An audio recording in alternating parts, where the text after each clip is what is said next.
found that there's something missing and something really important around the conversation about sexuality and love and sensuality and dating and divorce and breakups and just kind of all the intimacy things that when I work with entrepreneurs, and I'm an entrepreneur, you might know that, there's like an accessibility to a new kind of portal and a new energy around tapping into our intimacy, both in terms of like our power and in terms of deeper levels of healing.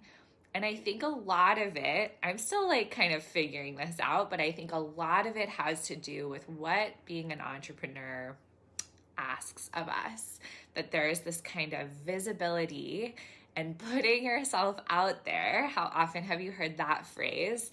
The kind of showing up, believing in yourself, taking photos sometimes, putting them on the internet, inviting people into your life, like really being like, hi, please look at me. That brings up a lot of our intimacy stuff. And I was working with this with different clients and looking at it in myself, of course, because I felt like I was really the main case study.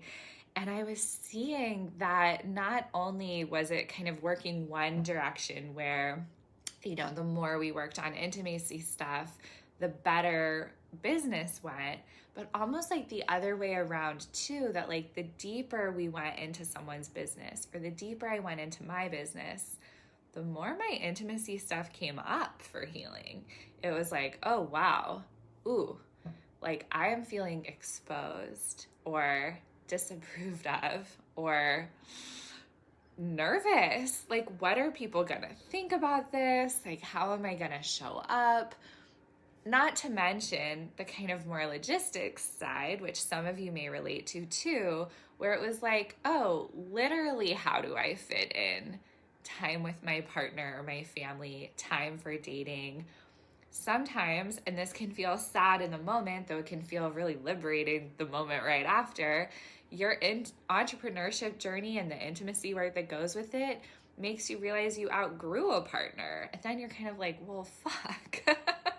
Like, I wanted more freedom, but now I've got a lot more freedom because like this isn't growing with me. So anyway, it just became this really clear loop in my mind that these two concepts go together, that there was, I think even for me, kind of a sense of like, you are either like working on your like love and relationship stuff, or you're working on your business.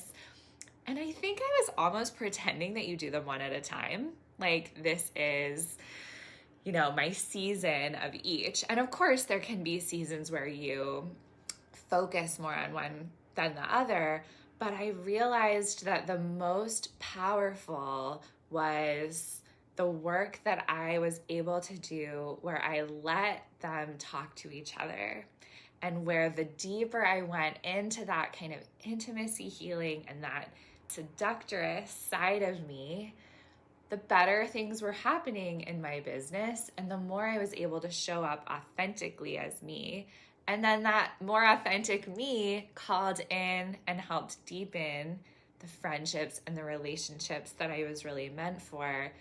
And it caused some of them to fall away.